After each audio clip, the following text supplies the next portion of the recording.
अस्सलाम वालेकुम व्यूअर्स, आपके अपने चैनल देसी हेल्थ वेल्थ पे एक और अच्छी वीडियो के साथ हाजिर हूँ। तो व्यूअर, आज की वीडियो बुखार के ऊपर है। वो लोग जिनको बुखार हो जाता है, बुखार किसी भी टाइप का हो, तो उसकी आज मैं आपको होम रेमेडी दूंगा और ऐसी रेमेडी दूंगा जो कि हम खुद यूज करते हैं और जिससे हमें बहुत ज्यादा फायदा होता है। जितने लोगों ने अब तक चैनल को सब्सक्राइब किया है उन सबका बहुत बहुत शुक्रिया। एक बात याद रखें कि रेमेडी भी यूज करें और कुछ एहतियातें मैं बताऊंगा वो भी आपने करनी है। तो किसी भी किस्म का बुखार हो, सब्ज इलायची चंद दाने 1 कप पानी में उबालें। जब आधा कप रह जाए तो इसमें 4 चम्मच खाने के खालिस अरके गुलाब मिक्स करें।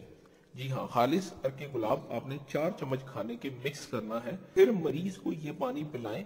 इससे मरीज को बेहद पसीना आता है जिससे बुखार टूट जाता है। और हर घर में अक्सर एक प्रॉब्लम ये होती है कि जिस पेशेंट को बुखार होता है उसको चेक नहीं किया जा सकता।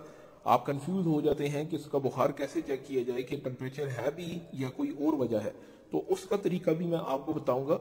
थर्मामीटर के ऊपर बुखार को कैसे चेक किया जाता है, वैसे उसकी स्टेप्स भी आती हैं, उससे भी आप बुखार चेक कर सकते हैं, जो कि आपको मेडिकल स्टोर से आसानी मिल जाती है। वो तरीका क्या है उसका लिंक मैंने आई बटन में दे दिया है, नीचे डिस्क्रिप्शन में भी दे दूंगा। तो वो वीडियो आप एक बार जाके देख लें, तो इंशाल्लाह इसके बाद आप घर पे ही बुखार चेक कर सकते हैं। तो व्यूअर, याद रखें कि जब ये आप पानी इस्तेमाल करवाएंगे पेशेंट को तो उसको पसीना आना शुरू होगा और बुखार उसका टूटेगा। और जो एहतियात की मैं बात कर रहा था, कुछ लोग ऐसे होते हैं कि बुखार के बावजूद चाहे वो 99 पे हो या 100 पे हो, वो परहेज नहीं करते। तो व्यूअर, रोटी का इस्तेमाल आपने नहीं करना और सालन का इस्तेमाल आपने नहीं करना। मिर्च मसाले वाले सालन और रोटी 1-2 दिन के लिए छोड़ दें। तो परहेज थोड़ा सा आपने रखना है मिर्च मसाले वाले खाने, और कच्चे पानी का इस्तेमाल भी आपने नहीं करना, क्योंकि कच्चे पानी के इस्तेमाल से ही ज्यादातर ये मर्ज ठीक नहीं होता। तो आपने पानी को बॉईल करना है, उसमें 1 इलायची डाल लें, चंद दाने उसमें सौंफ के डालें और इस पानी को बॉईल करके ठंडा करके ये पेशेंट को इस्तेमाल करवाएं। हमारे घर में कभी भी किसी को फीवर जब होता है तो हम कच्चे पानी को सबसे पहले बंद करते हैं। मिर्च मसाले वाले खाने पेशेंट को नहीं इस्तेमाल करवाए जाते। देसी इलाज से ही बुखार को अगर ठीक किया जाए तो ये बहुत ज्यादा अच्छा होता है। तो जो एहतियातें मैंने आपको बताई हैं ये आप करेंगे तो इंशाल्लाह आप देखेंगे कि इससे मरीज को बहुत ज्यादा